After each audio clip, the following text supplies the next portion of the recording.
Hello, hello. This is Newbies to Movies, a podcast where we like to talk about new movies that we're watching. I'm Tyler. And I'm Justin. And this week we have a special guest here for 2 episodes, Nathan. Welcome, Nathan, back. Last time you were here for a heist film. So yeah, thanks for having me back. It's great being back. Yeah. This week's themes is going to be a part 1 and part 2 of Quentin Tarantino, the man, the myth, the legend himself. Always catches himself as one of the only directors that does just really weird quotable lines, interesting cinematography. I think a very unique director, but also I know one of my favorite directors. So that's why we wanted to do a part 1 and part 2 about him, because his films have a lot in them that you could just talk about. But yeah, what do you guys think of just a quick overview of like what do you think of Quentin Tarantino? Justin, if you want to go first. I really like Tarantino. Kind of came on to him kind of late in his career, I'd say. Watching Once Upon a Time in Hollywood, that kind of opened me up to him. I had seen the other movies before, but I hadn't really understood what everything was about and what the hype was about until Once Upon a Time in Hollywood. And then I kind of understood, kind of like you were talking about, always very interesting plots, very interesting takes on, I would say not real life situations all the time, but definitely different takes on different eras. And he always does a really good job about portraying that, but also has some very interesting feet things going on. So, yeah, super into feet. That's kind of known about him. What about you, Nathan? What do you think about him? He is probably one of the strangest directors, I think, that everyone talks about. He, as you mentioned, cinematography. He does a great job of trying to keep everything practical. Doesn't want to use too much CGI for anything. So everything he does is tries to be practical as much as possible, which I think resonates in a lot of his films that he has. Yeah. No, he's quite a strange person, I think, in general, which I think also makes his movies itself. And you can see a lot of it within it. A very controversial person, too. Like, you look up his Wikipedia page, like there's a controversies page that is just so long. Spike Lee really doesn't like him. Yeah. But that's because he uses the N-word a lot in his movies.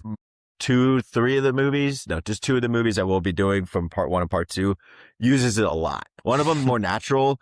The one of the other ones that we're going to do, not so natural. But then Spike Lee, when he did that, Samuel L. Jackson actually came out to defend him about it and be like, that's not like the point about it and all that kind of stuff. Also been Weinstein made a lot of his movies, so there's also that. He just like gets in front of like podcasts and interviews, and then like sometimes he lets his free will a little bit out, a little too much, and has too much to say sometimes that just sometimes is not the best things to say. He sold a couple of his scripts out to different movies as well, because he is also a big believer of like sometimes the movie's just not meant for him, but sometimes meant for other people. But he also like doesn't own up to it. And then this most recent controversy that he did was talking crap about actors. So like Paul Dano, Owen Wilson, and Matthew Lillard were attacked by him, and him saying that they're like some of the worst actors of all time. And then a bunch of people coming out to defend them. But yeah, quite a controversial person, if you could say so. Still attracts some of the biggest actors in the world, though, by far. Yeah, I think we've seen that as of late in a lot of his movies. Really, everybody is kind of running towards his movies, and then also he's finding a lot of really huge talent as well. Yeah. And then he's got like, everyone's waiting for what he's going to decide his last film is, because he said he's only doing one more. So it's always in question of like, what's that going to look like? But everyone thought for a second he would do like a sequel to the Clint Booth movie that's coming out this year, but instead it's David Fincher directing that. So, but using his story. Wasn't there a talk that he was going to do Once Upon a Time Part 2? Well, that's what it was. He wrote the script for it, but he doesn't want it to be his last movie. Mm-hmm. Yeah.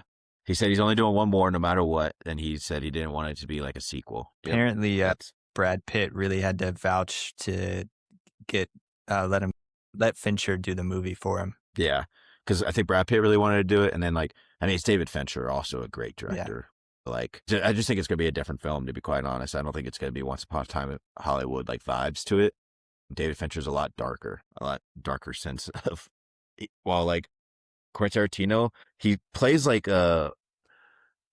really fantasy wise in his movies. Even when they has super dark themes, it's like very fantastical and like Hollywood-esque. If you guys can agree with that. No, definitely. Cool. All right. So the movies that we are going to do for the part 1 are Reservoir Dogs and Kill Bill Volume 1 and Kill Bill Volume 2. Because if we're going to do Kill Bill, we're like, we may as well do both parts because like there's no point of doing one part and then be like, whoa, what happens in the second one? But cool. Yeah. So we'll first start with Reservoir Dogs. So I'll start with Reservoir Dogs itself. It came out 92, but they started production and like his writing of it in 1988. So it took a couple years for him to like write it all out. Premiered at Sundance Film Festival, like pretty early on in its like creation. And then from there, like blew up. And it's kind of like I don't know if a cult classic is the right term, but like people love this movie. Like when I was telling people at work, this is the first time I watched it. Some people were like, this is like my favorite movie of all time. Like, and then my dad loves this movie. And I'm surprised I never saw it before, honestly. It's like a who's done it kind of situation but it's also a unique heist film where they don't show the heist. Mm-hmm.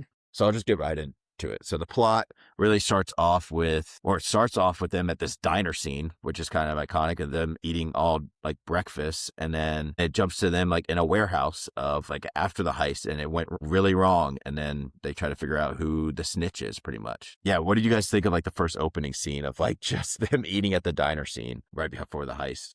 I thought it was interesting because it was kind of my first introduction to Tarantino as an actor. A lot of people were trashing him as an actor after he came after all the actors as of late. Yeah, not that great, but I thought the diner scene was pretty cool.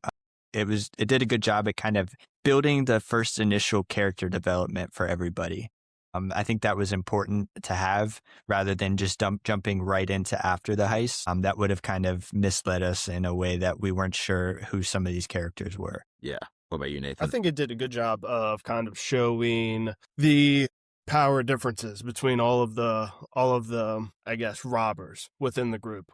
Because you had some that were talking the most or kind of showing who they were. Others were kind of just laid back off to the side. So for me, it was just trying to figure out who's who and where the heck the story is going to start going from here. Because I thought that's where it was going to originally start. And they were going to do some montage of training or trying to figure out what they were going to go do with the heist. And then it just went completely sideways after that. Yeah. No, I think it's a good way of like giving out each person's personality right away. Because I think a big part of this film is you not really knowing that much background of all the characters. Like they only give background of really two of the actual heist people. The rest of them, you're just kind of guessing. And I think that's what a lot of people like about the film. Instead, you're just basing all your opinions off of like their personalities only. But yeah, so I gave the plot a 9 out of 10. Very unique way of storytelling to where you're kind of jumping in between time throughout the film. Like diner scene is clearly right before. Also, like, would they actually be all in the same uniform eating breakfast together at one central place before they go rob a bank? Is that like the smartest thing to do? I know this is like supposed to be set in the 60s and 70s, but still, that's pretty dumb. Yeah. Overall, I like the story. I think not showing the heist is what makes it so memorable as well. And then also not going too depth in character with everybody was very unique. Again, because some people said they were thinking about making this into like a mini series, which I think would be horrible. I think it would take away like the point of the movie. But yeah. Any other points that you guys want to talk about with the plot or like his writing? I mean, with his writing, we've seen it a lot, especially I finally watched I got through all of his movies by the end of this week. I see so much that it's classic Tarantino to kind of tell a story out of order. I listened to him talk about it, and he says he likes taking that out of books because in books, it's normal to kind of jump around. It's not considered like a flashback. It's just jumping around. Whereas in a movie, it feels like a whole flashback sequence and that kind of thing. He says he likes doing that. He likes taking it like a book, screenwriting it. I think he does a good job, and I think this is where he starts. I believe this is his like first director movie that he's made. Yeah. Of leaving the audience guessing or leaving the audience kind of make their own decision of what's happening. Because I know he does that in some of his other movies of not really showing what is really going on. And it's kind of at the audience's imagination of, I think this happened. Yeah. Yeah. Right after he came out with this is when he started to become big. People saw this film, and it honestly didn't make that much money in the box office. I think if I looked it up, it made $2.9 million in the box office. But then once it went to like at home like rentals. Everyone's like, oh, you got to rent this apparently. And then that's how it became so big. It was like at home, people renting it or like buying the actual DVDs and films. And then that's how he got so big. And then right after this does Pulp Fiction, which just takes over the world for that year it came out. And that's why he's so big now. But yeah, getting to the characters, I gave it a 9 out of 10. All the characters were like different kind of personalities. My personal favorite was Mr. Pink, but Steve Buscemi. Like, I just like him as an actor when he's just yapping. I don't know. He's just one of those guys. It reminded me so much of his character in Fargo as well in this, which was really cool. Yeah, no, Steve Buscemi's character was really good. Michael Madsen played Mr. Blonde really creepily. I thought that was a standout for me. Yeah, he was just so eerie the whole time, and you didn't really know what was going on in his head at all. Yeah. One thing I really liked about Mr. Pink was he was the only one out of the whole group who's like, come on, guys, let's keep it professional. He was the only one that kept saying, let's be professionals about this. Yeah. But then like Harvey or Mr. White and Mr. Blonde like are butting heads at a certain point. And then Mr. Orange ends up, like, spoiler alert, being the snitch at the end of the movie, or like confessing up to it and all that. He doesn't even talk for like the first half of the film.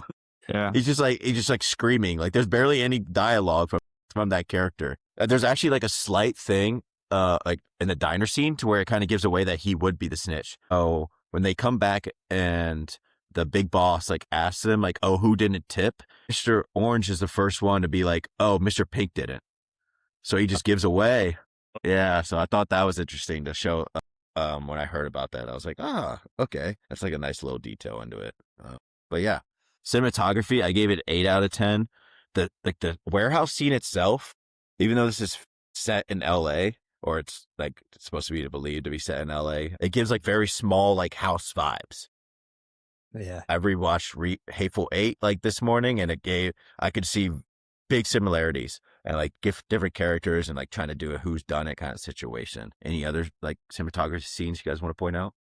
I thought it looked really good. Like you kind of talked about with the warehouse, everything felt very claustrophobic, even around every door. And, it'd be in the different rooms in the warehouse. It just felt like, is somebody watching? Are the cops outside? Or is somebody listening to their conversation?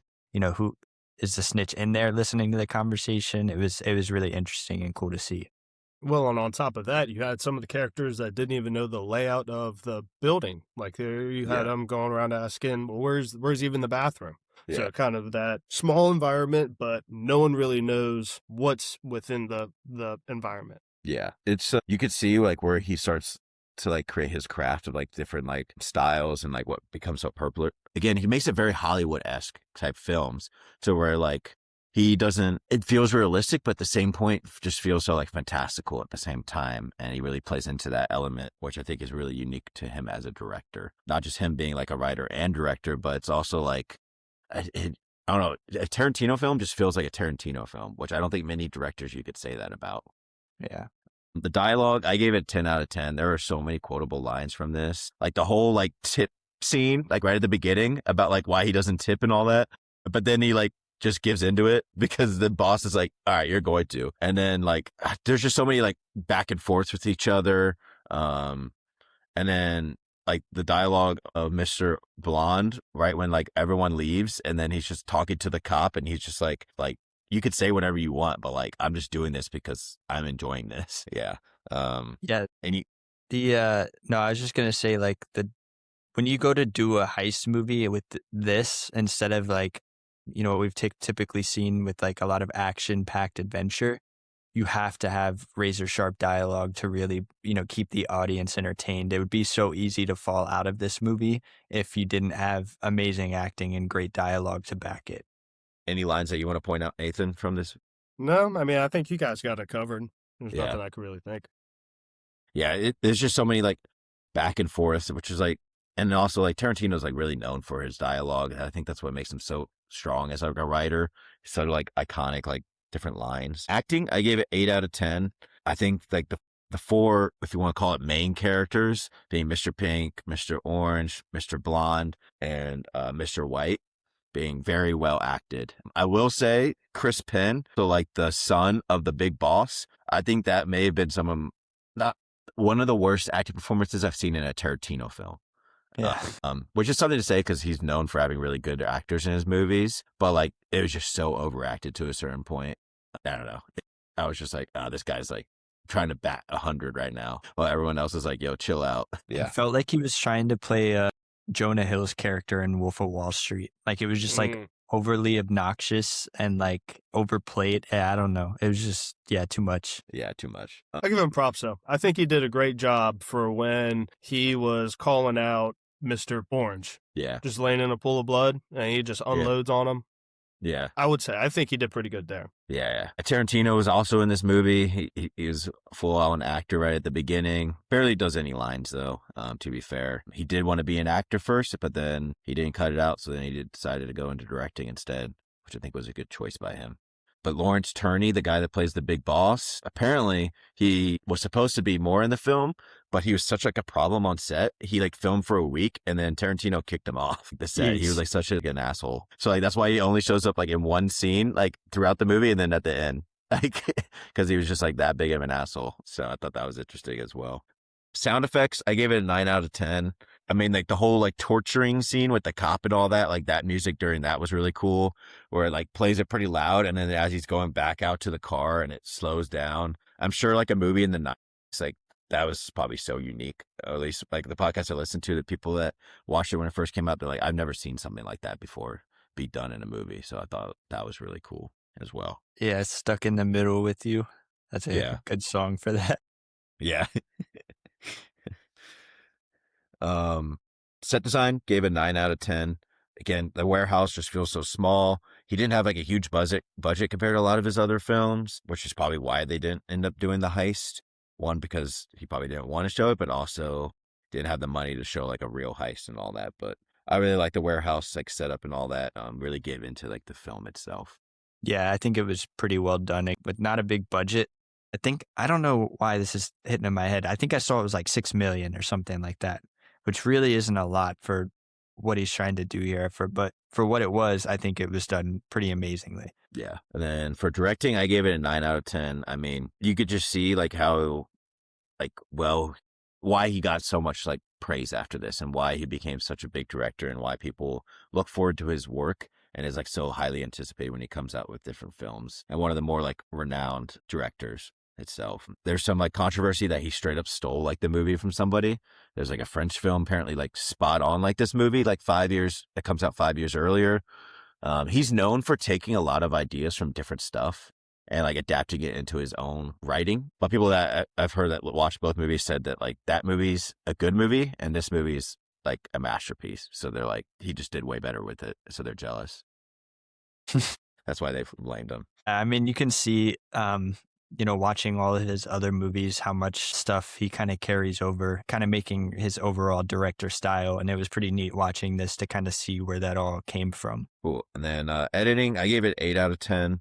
Again, there's a lot of like different, really cool like editing techniques that you could see, like cutting to different scenes, like a flashback of, and then like the whole like training, going undercover training for Mr. Orange throughout. I thought at first when I was watching it, I was like, man, this is kind of taking it out of the movie for me.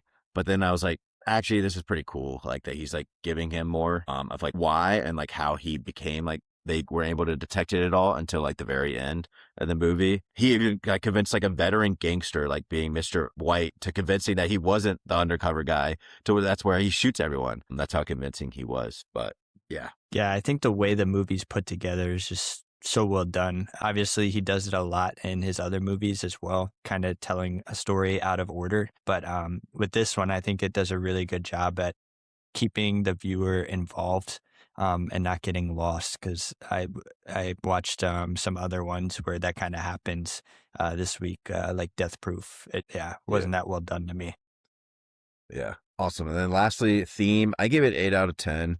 I mean, it's a classic, like, who did it? There's a snitch somewhere in there kind of movie, just done in a very unique way. So, like, for me, like, the theme of the movie itself wasn't as deep to me as a lot of his other films or, like, as cool as his other films are, because I think it's just a more normal-esque, like, heist kind of, like, theme to it.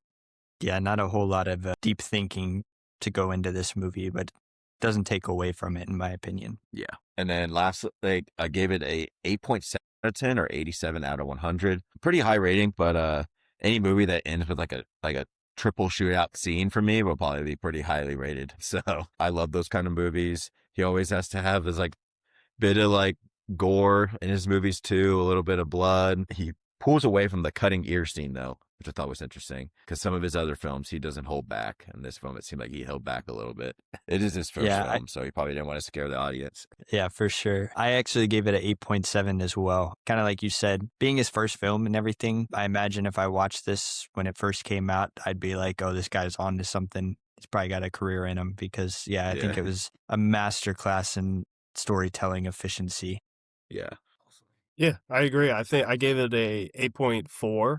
So I think it's not a traditional who's done it because the audience is still left trying to figure out, well, how'd the heist go? What happened with the heist? How much of the diamonds or the jewels were taken? How many of those are left? Did somebody else walk away with them?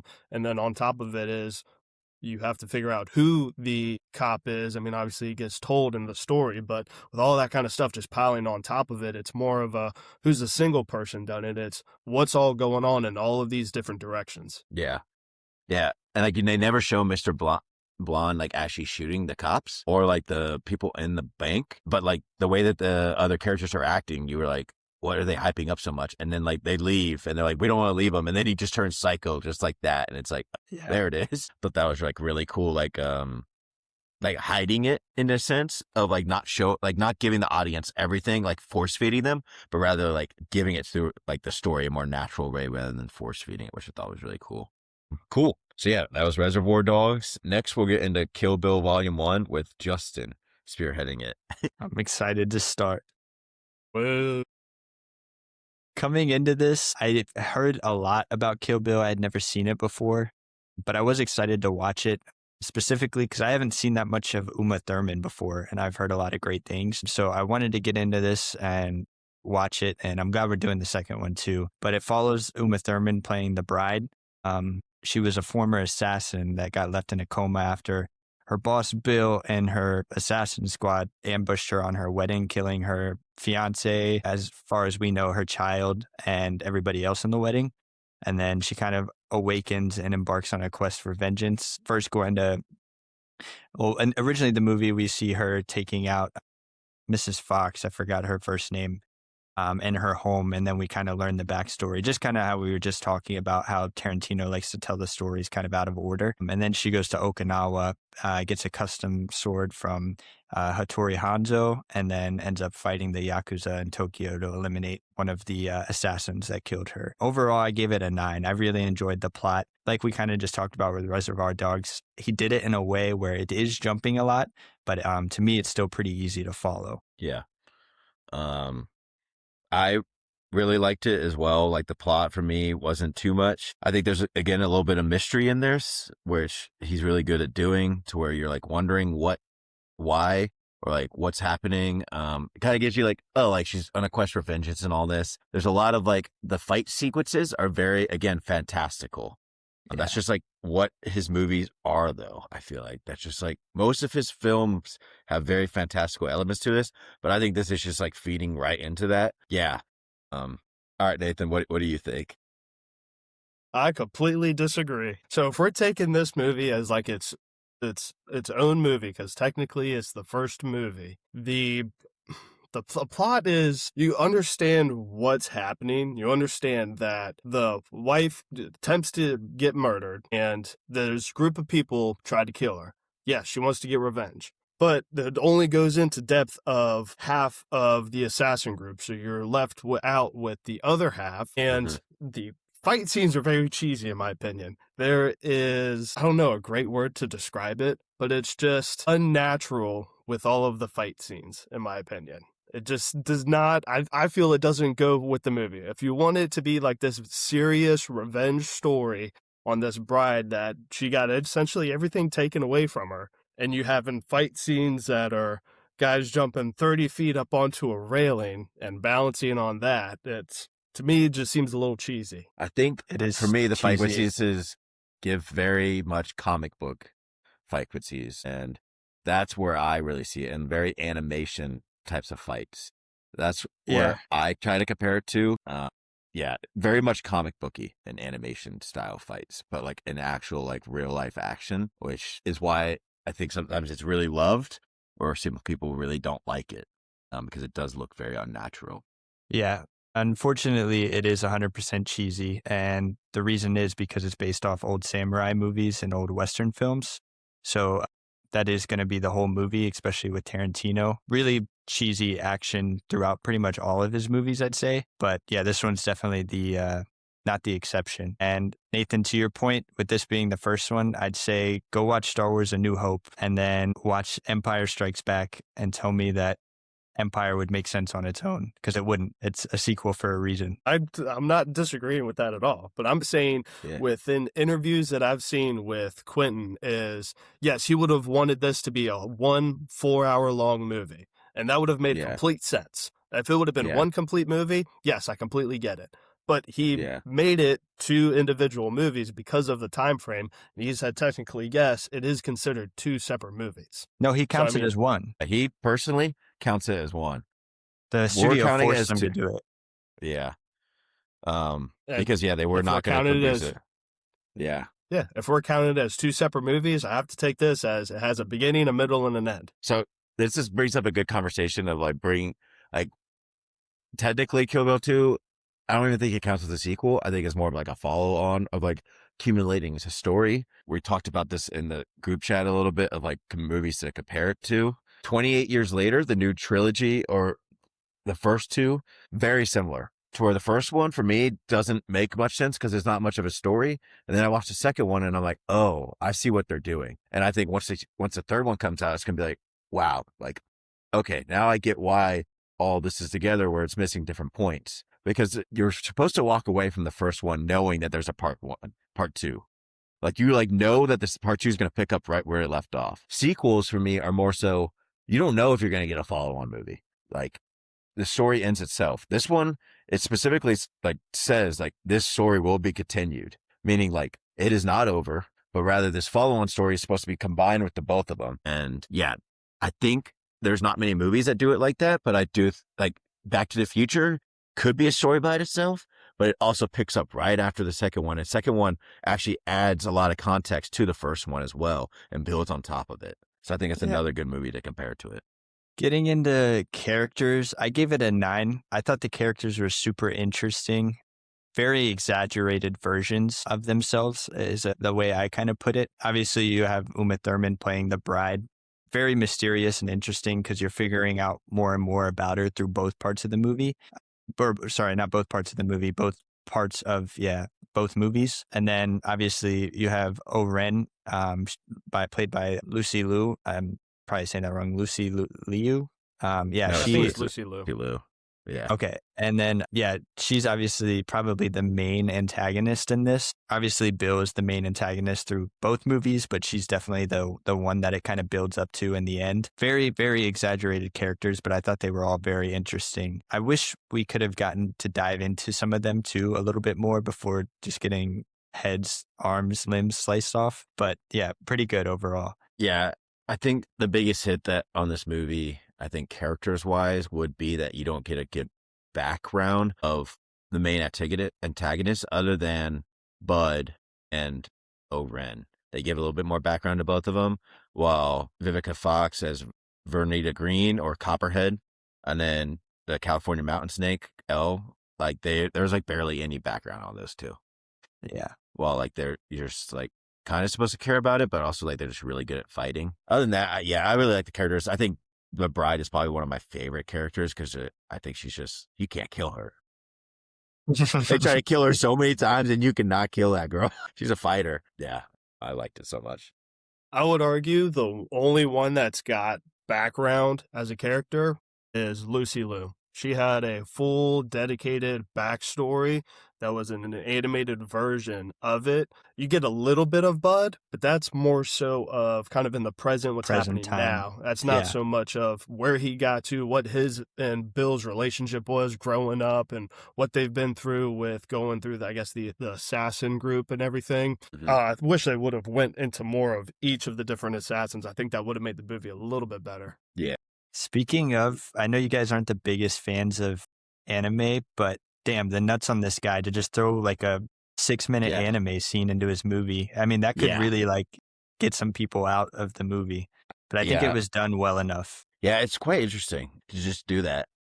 Yeah. I heard a lot of the black and white sequences were to not have too much blood in the film, but then like Yeah. also like whole final like fight sequence is just like spurting blood everywhere, and it's just like this is by far, I don't even know if you want to say the goriest film, but like he's just like, you know what, screw it, we ball. If you want Yeah. some fighting and some blood, here we go. And I think that's what makes it really cheesy too, is anytime somebody gets cut or a limb gets cut off, it's like the worst blood splatter you've ever seen in your life. And it's like, oh, I realized really fast. I was like, oh, okay, this is meant to be like overly exaggerated, kind of like you said, like a comic book or like an old samurai movie. But Yeah. it was neat to see it done that way. Yeah, exactly. Getting into cinematography, I gave it a 10. I thought this was done by Robert Richardson, which I think he's worked with Tarantino a couple other times. The Phil's visual style is very meticulous, and I think it really does pay homage well to kind of like the old martial arts movies and then like the old Western movies as well. I thought it was really well done. Yeah. Again, like if you don't like the fantastical or like the very animated style of like realistic or like real or life sequences of fighting, this probably isn't your cup of tea as far as like cinematography goes. But for me, I thought it was really cool. The cutting to black and white. Yeah, really, I really liked it. Like the whole like final sequence with them fighting in the snow, I thought that was just beautiful and like such a cool sequence that it like, I get that she was like the best fighter there and she was waiting back, but I think part of it, she wanted to weaken her as well. So when she fought her, she could, even though she was super confident, she's like, oh, if you touch me, I mean, did you not just see what she just did? She's called the Black Mamba for a reason. So like, you should be scared. I think the last fight scene is probably one of the better scenes within the movie.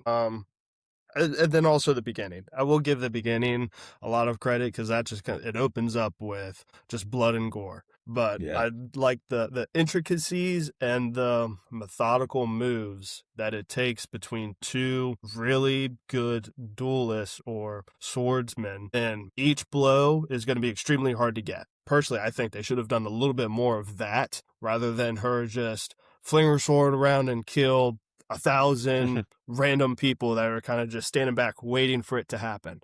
That took me out of it. But then when she finally got to Lucy Liu, I was like, okay, this is going to be a somewhat decent fight scene. I wish it would have lasted a little bit longer rather than 3 minutes. Yeah. Getting into dialogue, I gave it a 9. I think this dialogue was so corny in the best way possible. I specifically liked the line from Oren at the end when she said, you know, you might not be able to fight like a samurai, but you can at least die like a samurai. I thought that was pretty awesome. But overall, the dialogue was perfectly corny to really fit into those old martial arts movies, old Western movies. I thought it was done great. Yeah, I mean, opening title card, revenge is a dish best served cold. Yeah. Straight out of like Star Trek, just a straight stealing that quote. But yeah, super corny. Some parts for me are really well done, and then some parts for me are like not as well done. But for me, the really good lines outshadow like the really bad ones for me. One thing to take away, I think it's from this film, is where Daryl Hannah's walking down the hospital and doing the whistle scene. Yeah. I think that's probably one of the best scenes. Just kind of interesting. And it's eerie. Yeah. Mm-hmm. Yeah. Justin knows, but that's like straight up, like a rap song straight up uses that. And it's like the song's called Kill Bill. And it's like an intro into a song. It's pretty good. Yeah. It's pretty good. Yeah, everybody knows that whistle nowadays. Even if you haven't seen the movie, I think it's pretty iconic. Yeah. And then like the pussy wagon. I thought the pussy wagon was so funny. But anyways. It is so funny. I told Madison I'm going to get her like a keychain that has that on it.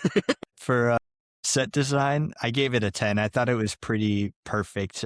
It's very immersive and authentic, very violent environments, but it was led by production designers David Wasco and Yohal Tanita. The film like heavily relied on practical sets. I heard that was a big part of the budget, was all the practical sets. And I think if I read correctly, he kind of overspent on some of the budget and had to use some of his own money. The studio didn't want to give him any more. And in some cases, they repurposed miniature models from his previous films as well, which I never caught on to any, but I'd be interested to watch back and see. Yeah.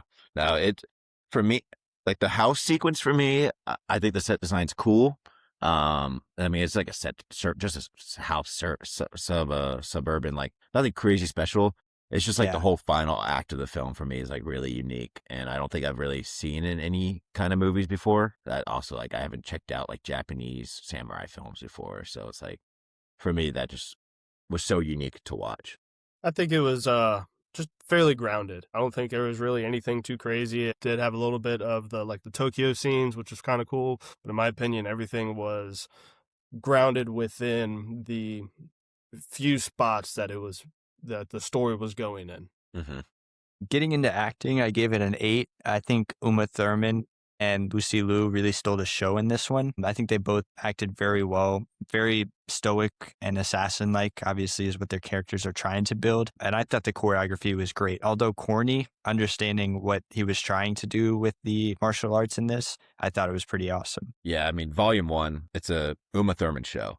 Like the first one, I think Volume 1 is more so supposed to be around her, while the second one does a little bit better, like more with like Bill and Bud and a little bit more side characters, while the first one really focuses on the bride. And they wrote this right after Kill Bill, or right after Pulp Fiction, her and Tarantino. When it says Q and U created by it, that's her too. So she also wrote it. So right after that, they wrote it from 1994 on. They wanted to film it before Jackie Brown, but she got pregnant. So then they had to bring it way back. So then he did Jackie Brown, and then she almost couldn't do it again. But he was like, I'm going to wait to do it with you because we created this together. So I think that was pretty cool. And like how he is known for writing characters for specific actors. And if he doesn't get actors, he takes them out of the movie. He takes those characters out of movies. Very unique of a director too, instead of just recasting. And this was made to be Uma Thurman. This is why she's such like iconic like actress now. I think they don't like each other anymore, if I'm correct, because of the driving scene that there's a falling out where like he makes her drive, and then that's in Volume 2. Let's leave that for Volume 2. Yeah. Getting into directing, I gave it a 9. I think Tarantino definitely was trying to direct this as a love letter to the early samurai movies, early Western movies, just martial arts films in general. So I think he did a great job at that. I'll kind of get into it with the soundtrack as well, but he famously talks about how much those inspired him to want to act and to want to be in the movies as a kid growing up. So I thought that was pretty cool that he got to, do this to pay homage to them. Yeah. Yeah. I mean, somehow I feel like this movie is like the movie that he cared the most about. I don't know if you guys could, it just seemed like he really cared about this movie, and like he put a lot of like effort into it, even though we're going to do next week 2 different movies that I think are just some of the best ever made. But you could tell where he really cared about this, and the way he talks about it too, how he's like, no, it should be the whole thing. They re-released like the whole Bloody Affair in December. You could tell he still really thinks about this film and really cares about it. And then with the soundtrack, yes, I am a big Wu-Tang fan, and I'm definitely biased to Wu-Tang Clan and RZA. With that said, I give it a 10. They met each other, I don't even know where, and kind of bonded over the idea of what they called as Kung Fuology. They had like a mutual deep cut knowledge of martial arts and cinema. Knowing a lot about Wu-Tang Clan, a lot of their early albums were heavily based on old martial arts movies, so it was cool to see RZA and Tarantino get together for this. Definitely applied, a lot of Shaolin philosophies, and RZA talks about it a lot today, saying how Tarantino had the idea and all he did was pretty much provide the seasoning salt for it. I thought it was so well done, and the partnership was really well utilized. Some very iconic songs in this, and a lot of sound effects too, that I was like, well, that's where this comes from. That's where this was originally used. I thought it was really amazing, and it really started taking me out of the movie how good it was. Yeah. If this movie wasn't bad enough, I think the soundtrack absolutely tanked it. Oh my God. I'm just kidding. If there's one thing about a Quentin Tarantino movie, It's the directing's going to be good and the soundtrack's going to be good. I think the directing obviously is good, and I think he has a great way of hiring the right people to make the movie even better through the soundtrack. Yeah. Now, set aside some of the sound effects that are used for fighting scenes, not too worried about that, but the songs that are used within each scene, I think is done very well. Yeah. Dude, I was about to go 9 rounds with you. I'm glad. Yeah. He had you in the first half. I was like, I knew Nathan was messing with you, but I was like, oh boy. How long is he going to play it out? I'm going to see Justin just crash out. It was about to happen, dude. No, I thought it was good. Specifically, the Nancy Sinatra song, I can't think of the name. I thought that was used really well in that scene. Yeah, dude. Yeah, it's so good. And then when she's driving away, the pussy wagon too. I really like that. It's just, I saw, I don't know. That's like such a funny thing. It's, to this day, what happens before is not funny. Yeah, But she it's gets her very revenge on that. ironic. Yeah, very ironic. Yeah. For the themes, I gave it a 9. Obviously, talking about relentless vengeance and relentless revenge. You know, her really wanting to go after the people who took everything from her, basically, but also her personal redemption and identity reclamation. She lost her kid. She lost her future husband. Yeah, just trying to cope with that and while still getting her revenge is pretty tough. I wish they would have dove into it a little more. I know there's like kind of the corniness of it all and making these really like hyper fictionalized characters. It's kind of hard to grasp a human connection with these people. They're like superhumans, basically. Yeah. But it was pretty cool to see those at least, and obviously loss and trauma as well. I think it's interesting that he does a revenge movie here, and then he does 2 like almost right after, like within like a 10-year span. He does like 3 revenge movies, really. And like historical aspects of like revenge. Like this is a very personal one, and then the other 2 are very like historical, going after like different types of people that deserve their karma to go back on them, you know? So you could see that he's kind of obsessed with the idea of revenge in this, and then like kind of gets it out in those other 2 movies in like a more of like a view history kind of sense. And then for the editing, I gave it a 10. I thought it was handled really well. Like we kind of talked about in the last one, I think it's so interesting how he's portraying these movies and and kind of the form of a book, you know, not being scared to jump back and forth in time. And I don't think it lost me at all. I thought it was really cool. And then obviously I've already mentioned it, but I thought all the martial arts were pretty great in this as well. Yeah. Yeah. I like the editing as well. Again, really, really risky to do an animated sequence in a live action film like you did. But I think it was well done. I think also like where it was done, because it's like during like the part of like a samurai, like where like she's like trying to train, but you want this backstory, and it like kind of fits into like his homage to like those Chinese and Japanese films that he's really trying to pay homage to.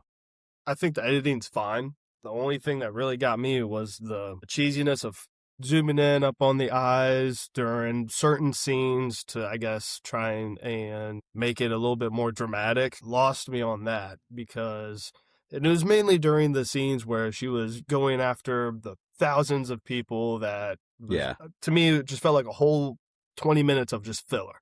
There was no really purpose to that scene. Yeah.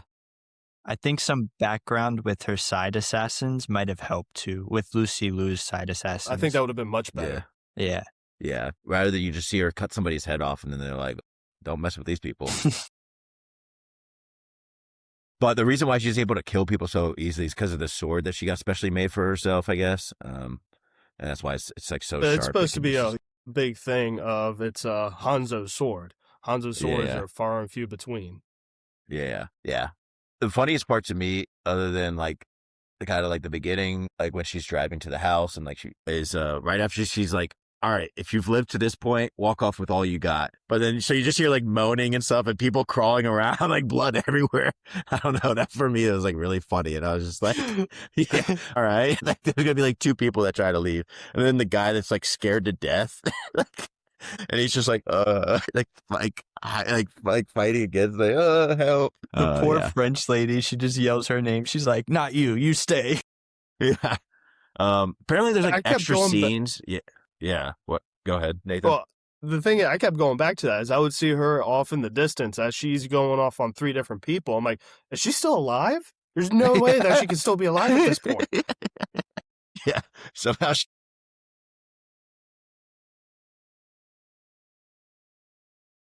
What do you guys think the sword's made out of? It's like vibranium or something. It's cutting through other it blades. has vibranium, man. No, Got it from Wakanda. Overall, I gave it a 9.3 out of 10 or a 93. Definitely a high film for me. I've heard really great things before, and I don't know how I didn't watch this sooner. It's definitely right up my alley. Yeah. I give it a 9.1 out of 10. Pretty high rating for me as well. I really like this film. I really liked it. I mean, I've watched both of them before, so it was cool to rewatch. I really liked them before. That's why I suggested it this week for Justin to watch, because I knew it would be right up his alley. Yeah, but yeah, I really liked Nathan? both parts, but Volume 1. This got a 5 out of 10 for me. It was Jesus. that's the editing, the cheesiness of the fight scenes. I mean, just taking it as one film itself, it did not make me look forward to watching Volume 2 at all. Like, I was like, I do not want to sit through whatever 2 hours long of this next film if it's going to be this bad. Yeah, which is kind of crazy, because when we say like it's supposed to be all one movie, for me, Volume 1 and Volume 2, I actually do feel like 2 completely like different styles and like sense of the film in a one way, which I guess we'll get like right into. Yeah. So Nathan, you're spearhead the Kill Bill Volume 2. Talk about night and day difference between 2 films. Yeah. For me, the plot for Volume 2 is so much more profound, and I think has a more clear vision of what's going to happen. You have, in my opinion, a little bit more character development with the bride. You have more character development with your villain, which is Bill. You finally get to start to understand who he is as a person, what he's trying to seek after, all this other kind of stuff. Unfortunately, you don't really get to know more about the driver or Bud. I would love to know more about them and how they all came to be, what made them become separate. And I guess, well, not so much separate from the group, but their disagreements within each other. Yeah. I guess overall I gave that a 6.8 out of 10. Yeah, I really think this plot is like a standalone thing is a little bit better for me. I gave the other one a 9. I gave this one a 10. Just for me, you also go into this movie knowing that the daughter's still alive. Compared to the other one, you don't know that like the whole film. You just think she's getting revenge. And now this movie, you're walking into this being like, when is she going to find out? Like, how are they going to reintroduce her back in her life? And like, how is she going to take that? But then like the first half of the film, she's just trying to kill the other 2, like Bud and Elle. And those sequences are really like unique as well. I mean, that's more like a country vibe to it as well, like a Westerner vibe. Mm. Now, she has a really bad tactic of running after Bud, just opening the door and running in, and he just shoots her. And I'm like, all right, after watching like your last 2 fight scenes, you were like, yeah, let me just run at this guy. It's like, what? Dude, she gets the shit rocked. I mean, she goes flying. Yeah. Well, she gets I shot. got a question. Yeah. How do you know, or how do you assume that the daughter's still alive? Because I went into that movie thinking, well, it's good as gone. No, he said it at the end of Volume 1. Bill said Did it. I miss that? Yeah, Bill said it. I Yeah, must have missed. I must have completely said, "Up, this movie's done. I'm done." Bro fell asleep. Yeah. No, like straight up. I wanted to turn straight that up off there. as fast as possible. Yeah, they straight up were like, does she know that like the daughter's still alive? And then that's like a whole thing. Okay, I think it's the beginning conversation of Bill and Bud when their intro there, when he's goes to his RV. With the plot in the second one, I liked it. I didn't like it quite as much, but kind of like Nathan was saying, I just wish I got more backstory with the 2 other assassins. It's kind of focusing on Bud and Daryl Hannah. I wish that we just got a little bit more with them, kind of like we got with Lucy Liu. Just understanding their kind of just overall their goals, right? What they want Yep. Yeah, because like Elle is like apparently Bill's other lover now, and also went through like the same training that she did, so like they can relate in that point. But it's also like that's about all you know about her, and then she brings a black mamba to kill Bud, but like that's her nickname, so like Yeah. it's just so ironic that she was like, yeah, she actually died by it. Also, Black Mamba. So for characters, I gave that a 7 out of 10. As I kind of just talked about, I think there's much more character development within this movie. I think you get, I think it connects with the audience a little bit more and it gives you you understand what she's trying to go after now with trying to see her daughter or save her daughter, however it is interpreted in the beginning. And I don't know, to me, it seems like there's a more clear end for what she's trying to go for rather than the first one. It's kind of just open-ended.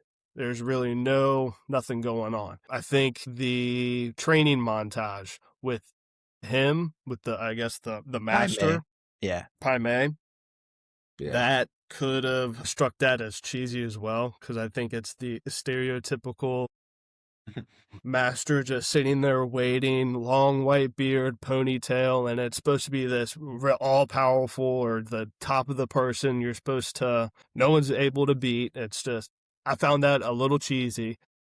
Yeah. But I think that was good character development a little bit to show what she had to go through in order to be such a powerful and crazy assassin. Yeah, because I agreed to that because then also like she right before Elle like dies pretty much, she's like, oh, what did you do to her? Or like, how'd you lose the eye? What'd you say to him? And then she ends up poisoning him. And it's like, wait, you actually killed him?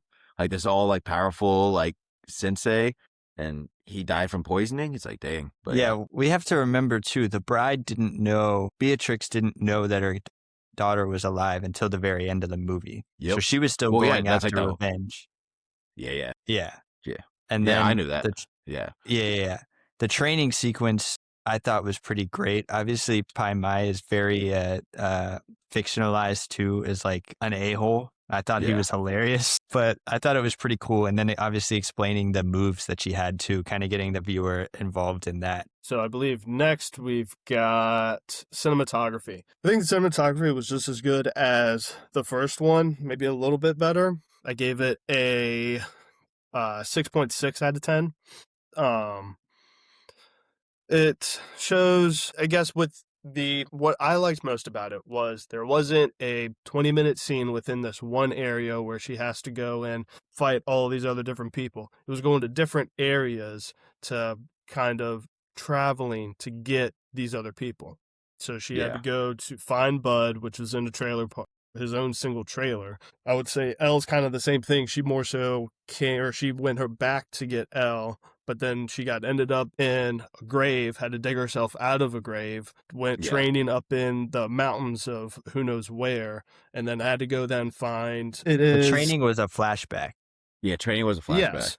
Okay. Yes, training was a flashback, but I'm saying the different places that was shown within the movie. It wasn't kind of just the church, this one house that the one scene happened in, and then the other scene where she's fighting there was like 3 different kind of scenes. This one was expanded more in different areas that she had to go out and explore, which I kind of liked a little bit more. Yeah, I think there's better background, better suspense too, especially like the whole like Bud sequence before she runs after him, which is like even more funny to me. Like they're building up this great suspense. You can like hear him playing the record. He stops it, and her skill or her tactic is open the door and run at him. Like, come on now. What are we doing? But then like the whole training montage I really liked because then it opened under like how she gets out of like being buried alive. I like doing like the punch thing. So yeah. And how she learned the 5-finger heart thing or whatever. Yeah, that ends up like killing Bill. Yeah. Yeah. Mm-hmm. What'd you say? Did you say kill Bill? I said, uh-huh. No, not you. No, Tyler. He said the thing. So next we'll go into dialogue. I think dialogue was really good in this movie, as all in Quentin Tarantino movies. One thing I'd like to harp on is I saw something or I read something that Bud was one of the higher powered of the assassins, or he seemed himself as higher than everyone else. So he buried the bride with, it was going to be a flashlight, or I forget what the other thing was. I think it was like something pepper spray. Yeah. He gave her that option. So he left her with the flashlight in the hopes of she's going to get out no matter what, because she can get out, and she's going to come back and they're going to duke it out and see who is the more powerful between him or the bride.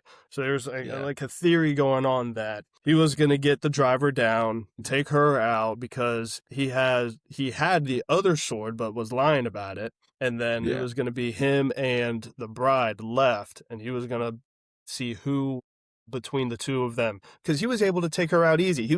He played her sitting there with a shotgun. He didn't fill it with any type of actual bullets. It was rock salt, so it just stunned her and then knocked her out, and then tied her up and put her in the grave. He could have easily killed her right then and there.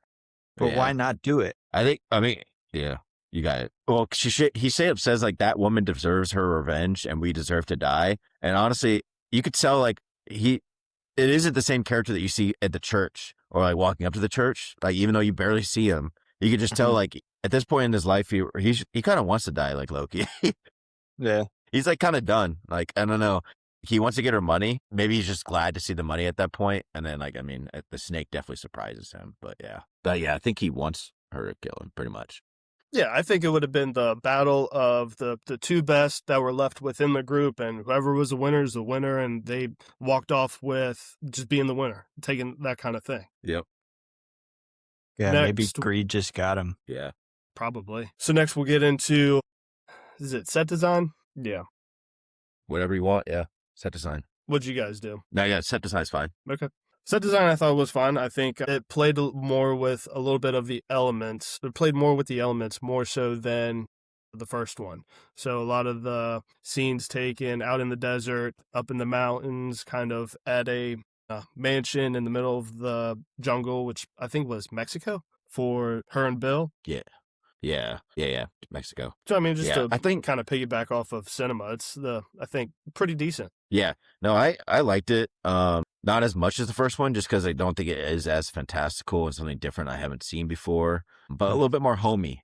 So she wants to kill Bill right then. Like, right when she comes in the house, and then she's like, does not expect to see the daughter at all. And then like, she notices like she lets her guard down, not just because of the daughter, but she's like, oh, like he actually like created like a home for her, and she feels comfortable in all this. And then but he's still like an asshole.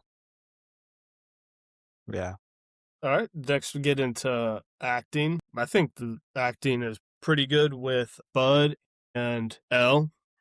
Yeah. I mean, I think going back to Taipei, he is angry, but I think it's just so cheesy and over the top. I find it kind of funny, but then it took me out of the movie. It's like, okay, I understand where we're going, but it's kind of like Yeah. I don't know what I expected from Bill, because like you barely see him in the first one. And that's like kind of the whole point of the volume one, is kind of like hide him as like the main villain, like what he actually is and all that. It was kind of a letdown for him. But then I think for me, Michael Madsen's character made up for it, just because I don't know. I just thought he was a sick ass character. I don't know how else to say it other than I thought he was dope. And then at the end of the day, the bride, mommy, she's just so cool. Yeah, I don't think Elle Driver is that good of an actor. She seemed like she was overacting a lot of scenes. I know like they're hyper fictionalized, like we kind of talked about. Just seemed like every time she got on, I was like instantly annoyed. I was like, just shut up. They kind of played her that way too, like no character development or anything. Like, and she just dies in the stupidest way. She pulls her other eye out. Maybe they wanted to make you not like her, because like she was just kind of like annoying. And maybe Bill didn't even really like her that much, but like he wanted her to be like the new Black Mamba, but like she just wasn't. She didn't have the aura that Uma Thurman did. Yeah. Next will be directing. So I mean, as always, I think directing of this movie is better than the first. I think there's a much more clearer path of how this movie goes compared to the first. I think he does a great job of piggybacking to volume one with kind of flashing back to her training and showing what she went through, and also showing how Bill was before everything happened. Before she decided to go off and wanted to marry somebody else, he probably felt a little bit of jealousy within that, which then I would say caused what then now we see within Volume 2. Yeah. A very happy ending too for this film, which like a lot of his endings usually aren't the happiest. So like I like that this film was, and yeah, I really enjoyed it. I was expecting a lot worse. Never having seen this, but having seen most of his movies, I was expecting like it to go bad. Yeah. But no, she ended up the happy ending that she deserved. Next, we've got soundtrack. I think the music, and I'll just piggyback off of Volume 1. I think this is also done very well with each scene that it's done very intentional. Everything's done very intentional, very well job. I don't know how to kind of piggyback off of that is it's good songs for the scene that's set. Mm-hmm. Yeah. Oh, yeah, I agree. Yeah, I liked it a lot. I liked the first one a little bit better, but not much. For me, it's very similar of how much I like it, and like the drawn out like sound effects and scores of it, I thought were really cool as well. I mean, yeah, Tarantino, gotta give it to him. He knows who to find to make his movies. Yeah. Yeah. We got to remember too, this is all made at the same time. So like, yeah, exactly. Next, we've got the theme. I think the theme of just the second movie itself, 10 times better than the first. I think, me personally, I enjoy the clearer cut of what we see throughout the movie. It's not left open-ended, or it's not left as open-ended as the first one. You can relate to how she's feeling within some of the scenes rather than the first one. It's going through trying to kill other people and trying to just get revenge because that's what they did to you. Yeah. No, yeah, I thought, so as an audience member, you're supposed to know that the daughter's alive now. And like, I think that does to change the theme of the movie from Volume 2 to Volume 1. Even though the main character herself, the bride, doesn't know until she does, as an audience, and I think you understand the film a little bit different. And the whole point is to get back her daughter at that point. It's like the main theme of the movie. And then once she sees her, you can see her, like her guard get let down at a certain point. And then like Bill still abuses that and like still tries to use it against. So I think it is cool. A little bit of a different theme in this one as well from the first one. Yeah, well, like we see revenge within an instant turn into motherhood, like immediately dropping her weapons and hiding her weapons. And I thought it was kind of a cool callback to the first fight scene in the first movie where we see the daughter get off the school bus and come in and they're both hiding their weapons. Like she understands motherhood. She understands that a kid shouldn't be around the stuff they kind of do. And it was cool looking back to see, oh, okay, this is why she's acting that way. Yep. So quickly. Yep. I agree. So lastly, we've got editing. I think it's edited and directed fairly well. The one thing I did want to bring back up was the scene where she's driving the 73 Volkswagen. So I guess that was filmed on like a weekend where no one else was working. I think it was like Weinstein, Tarantino, and Uma Thurman, and they just wanted to knock the scene out and have it be done. She was driving down the back road, going, I think, 40 miles an hour with terrible steering within that car, or hasn't been, I guess, serviced properly. She tries to turn and it doesn't move and just hits a tree straight on and causes this big uproar. I think it went covered first. I don't think it was really brought to anybody's attention until years later. No, yeah, they made her sign an NDA about it pretty much. Dang. Yeah, but then like after the big thing against Weinstein came out, she ended up going to the police about like a different type of abuse, and then like she should have had evidence, like the footage evidence for it. So what I've read, that her and Tarantino aren't as close as they used to be, obviously, but they've kind of made it up at this point, and we're like, I wouldn't say friends, but at least acquaintances, and they won't like talk crap about each other. Yeah, I read a little bit about that too. It was interesting to see. Yeah, quite different, but the footage is out there. Have you guys seen the video? Yeah, no, it's crazy. It's bad. Apparently, she messed up her back really bad. Yeah, she like hurt her knees, I think she had and like everything. concussion.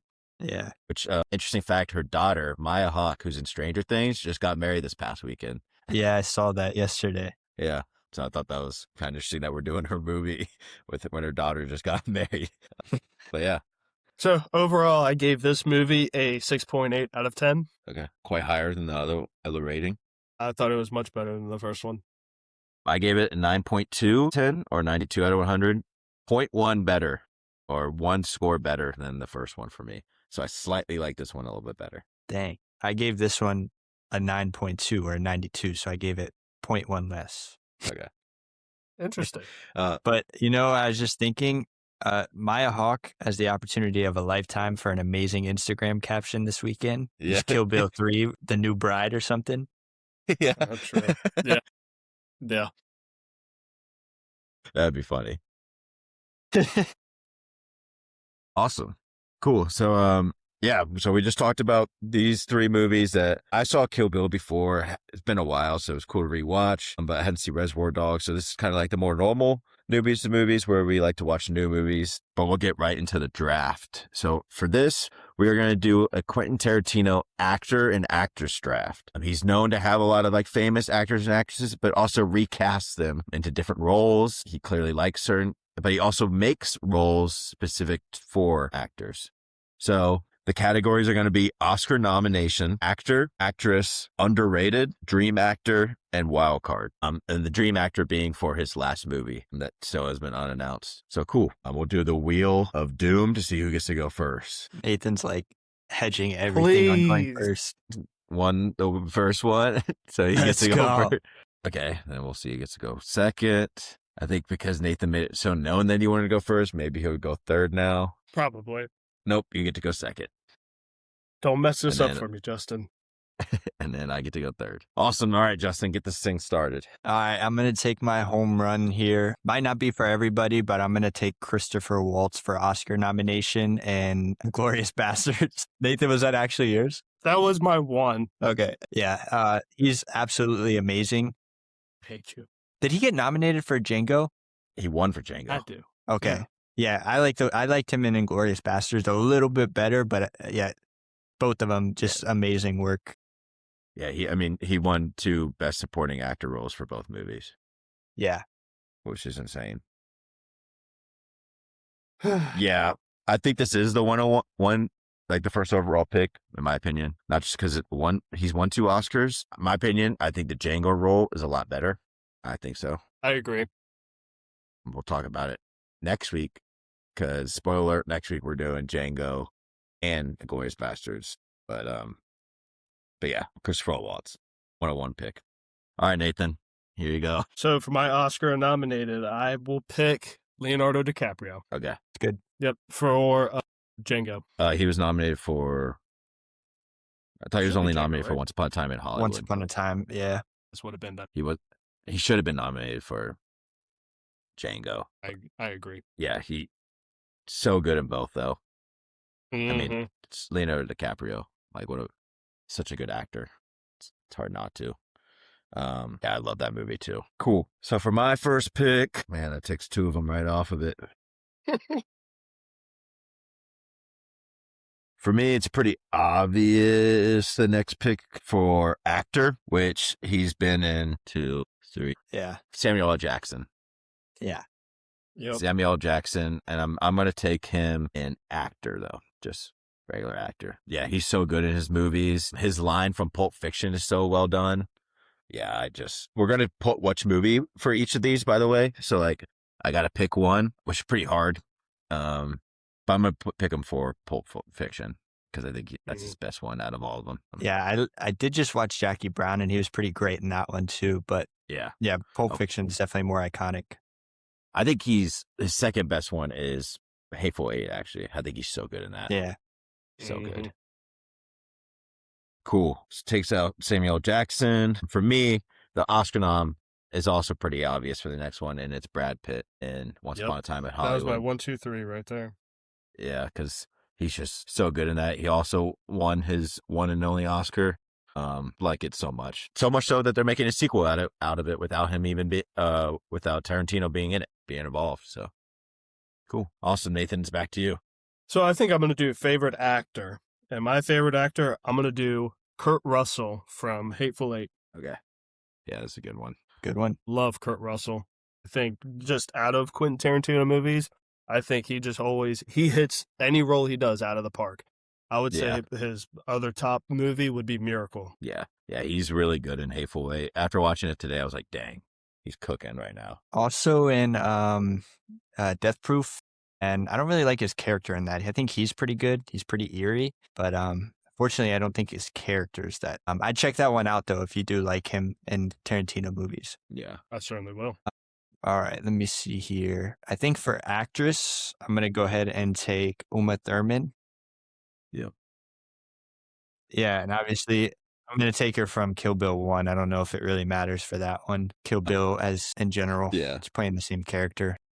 Yeah, I mean, Uma Thurman as the bride, as Black Mamba, and Mommy. When I reviewed it on Letterboxd, that's what I put. I saw that, dude. I was like, oh my gosh.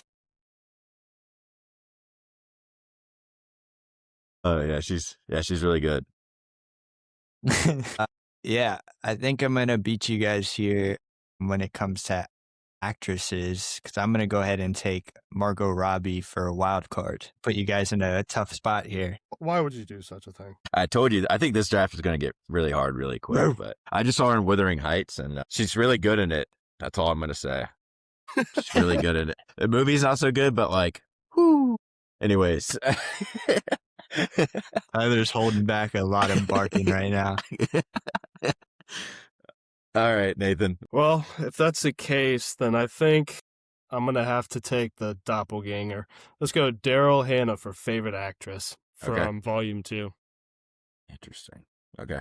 Yeah. Well, I mean, to be fair, I'll out myself at this. I thought that was Uma Thurman the whole time. Before I even knew it, I thought it was the exact same person. And when I found out it wasn't, I felt pretty stupid. I think that was like the whole point, though. Like Bill was trying to replace her, but he couldn't. Looks just like her. Yeah, because you can't replace Uma Thurman. All right. So for me, for best actress, I think is where I'm going to go next. Yeah, you guys are tilting now. Look at me. Mine was, I mean, I think the first pick had to be Uma Thurman, of course. But for me, it's Diane Kruger, and she's in Inglourious Bastards. I feel like for me, that was like the clear number 2 choice. She's really good in that as like the famous actress in it. Yeah, she's awesome. And then for underrated, I'm going to do it. I don't even know if this counts as, yeah, I'll take it. Michael Madsen. Yeah. He's in Kill Bill. He's in Reservoir Dogs. He's in Hateful Eight. My favorite role of his is in Reservoir Dogs, though. I think he's so good in it. And that's fair. Yeah, I think he's just an underrated actor because, like, clearly Tarantino likes him a lot, but I don't really know of him in much of anything else. Yeah, cool, awesome. Nathan, it's your pick again. Do you pick twice? I already did. Diane Kruger and Michael Madsen. Did. Oh, that's right. Let's see. I'm gonna do this. I'm gonna pick my wild card, and I'm gonna pick Eli Roth, the Bear Jew.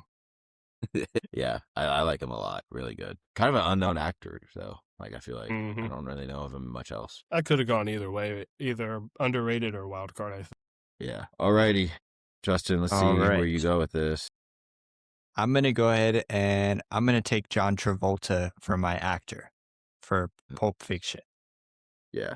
Yeah, definitely weighted there, but I do like his character in Pulp Fiction. It's definitely really interesting. And I think the chemistry with him and Uma Thurman is really good in that movie. He also this is restarted his career. He was this is for Grease for a while there. He really wasn't doing much. And then in this, Quentin Tarantino kind of took a shot with him. And then he started doing a bunch of movies afterwards. Have you guys seen the new picture of him?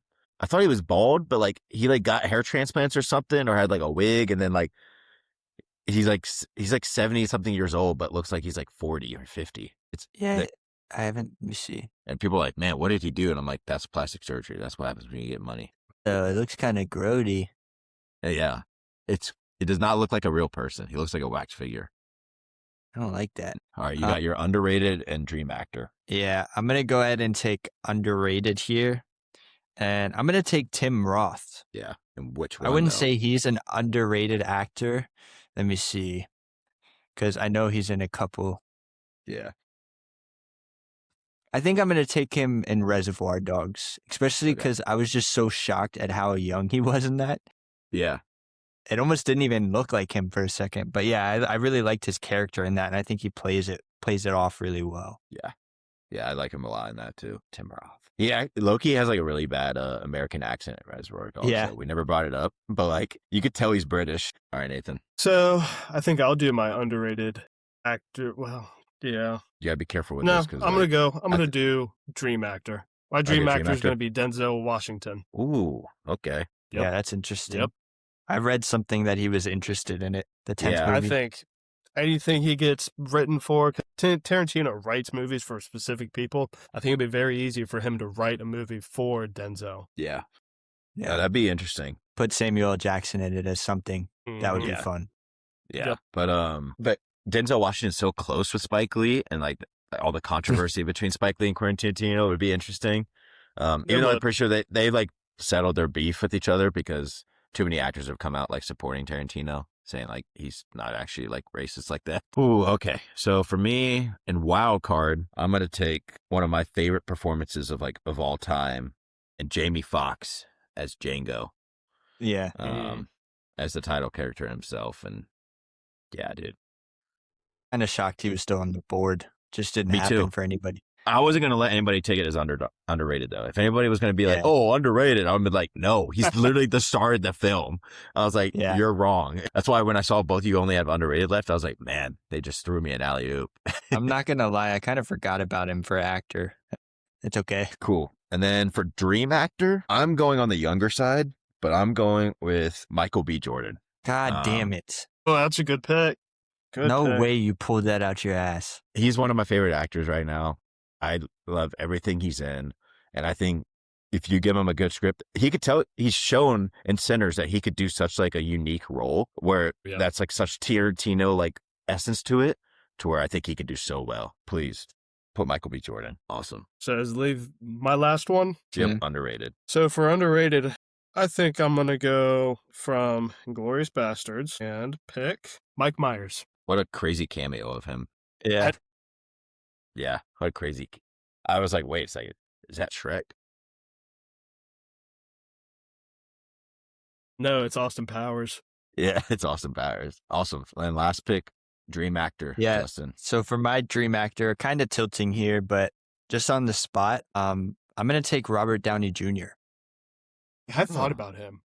I'm kind of thinking more his role in Oppenheimer as kind of the antagonist, not necessarily the bad guy, but opposing maybe Denzel Washington or Michael B. Jordan. And kind of that dynamic would be interesting to see. I think he's expressed interest from what I'm reading here in playing in a Tarantino movie. So we'll see. I'm sure we might hit on one of these at some point. Yeah. I hope one of them releases in it. But cool. So my team was an Oscar nom, Brad Pitt in Once Upon a Time in Hollywood, actor Samuel L. Jackson in Pulp Fiction, actress Diane Kruger in Inglourious Bastards, underrated Michael Madsen in Reservoir Dogs, dream actor Michael B. Jordan, and then wild card Jamie Foxx in Django Unchained. Yeah, my team, I had Oscar nom Christopher Waltz from Inglourious Bastards, actor John Travolta from Pulp Fiction, actress Uma Thurman from Kill Bill, underrated Tim Roth from Reservoir Dogs, dream actor Robert Downey Jr., and then wild card Margot Robbie from Once Upon a Time in Hollywood. Then I had for Oscar nom, I had Leonardo DiCaprio from Once Upon a Time in Hollywood. Favorite actor is Kurt Russell in Hateful Eight. Actress is Daryl Hannah from Kill Bill Volume 2. Underrated, I got Mike Myers from Inglourious Bastards. My dream actor is Denzel Washington. And then the wild card is Eli Roth from Inglourious Bastards. Awesome. Say some quick honorable mentions, with there really only being Kerry Washington from Django. And then Walton Goggins. He's in Hateful Eight and Django. I almost took, he was going to be my next choice for underrated if one of you took Michael Madsen, so I really like him. And then Steve Buscemi, I really like him too. I almost took Margaret Qualley for underrated. I think her character in Once Upon a Time in Hollywood is really good and really well done. I'm actually shocked you didn't pick Margaret Qualley. You love her. So, yeah. My other dream actor would be Adam Driver. I think Adam Driver would be really good in a Tarantino movie. I think. Yeah. Got two others for the dream actor. It was Jeff Bridges or Jennifer Aniston. I see the Jeff Bridges. I could see like a Big I don't see Lebowski kind of. Jennifer Aniston. Yeah, I don't know about it. I haven't seen her in like a serious role other than morning. I guess the morning show has been a little different. She's got some Golden Globe nominations because she actually like shows some depth with that character that I haven't really seen from her before. It's just because cool. I've been watching a lot of Friends. Yeah. Awesome. So this was Quentin Tarantino part 1.